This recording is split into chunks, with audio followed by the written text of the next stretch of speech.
Следващите 7 дни ще разберем дали е възможно да направим това, което по-малко от 1% от населението на Земята може да направи.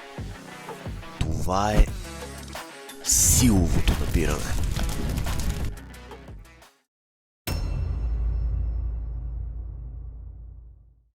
След малко проучване открихме, че за да направим силовото, трябва да имаме достатъчно сила, за да направим поне 10 набирания.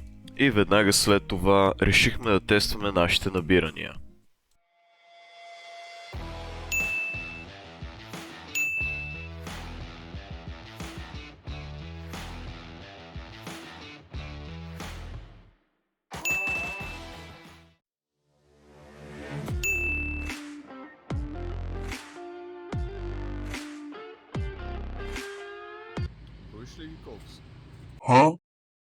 След като и двамата разбрахме, че можем по 10 набирания, остана само едно нещо.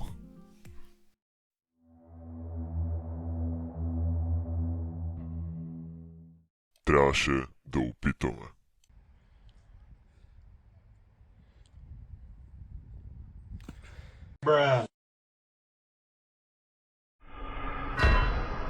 След жалките ни опити, решихме, че трябва да прекараме остатъка от деня в търсенето на нашите грешки и открихме, че трябва да имаме по-голяма засилка и повече чупка в китките. И само на втория ден се случи това. Спаската беше толкова близо да направи силовото. Не случайно има нещо наречено Техника.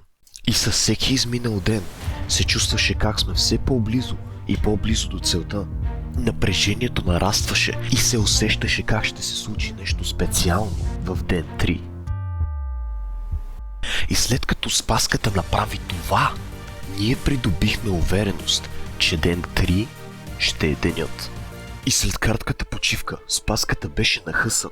Той знаеше, че може. Моментът беше настъпил.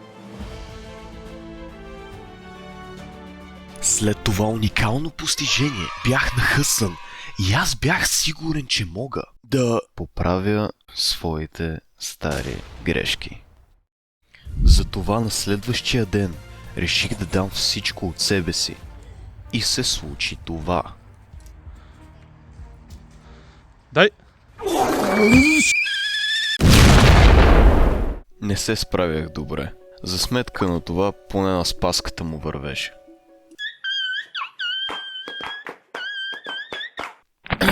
Така де. Йоу!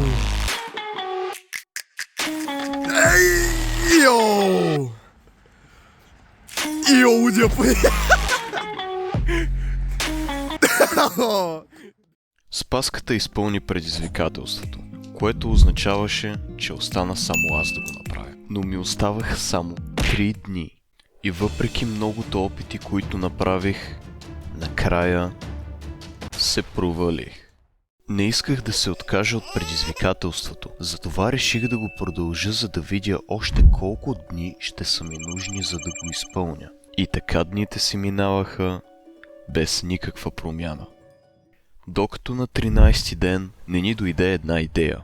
Знаехме, че ми липсва експлозивност, затова взехме тези бебчета. И следващите няколко дена се фокусирах само върху набиранията с тежести. И това най-вероятно ми помогна, защото след няколко дни чувствах експлозивността си на друго ниво. И на ден 19 реших да се опитам отново. Абе, ооо! Йо! First try of the day, by the way. Благодарим за гледането. Ако видеообработката в този клип ви е харесала и искате вашите клипове да изглеждат по този начин, ни пишете на този имейл. Благодарим ви.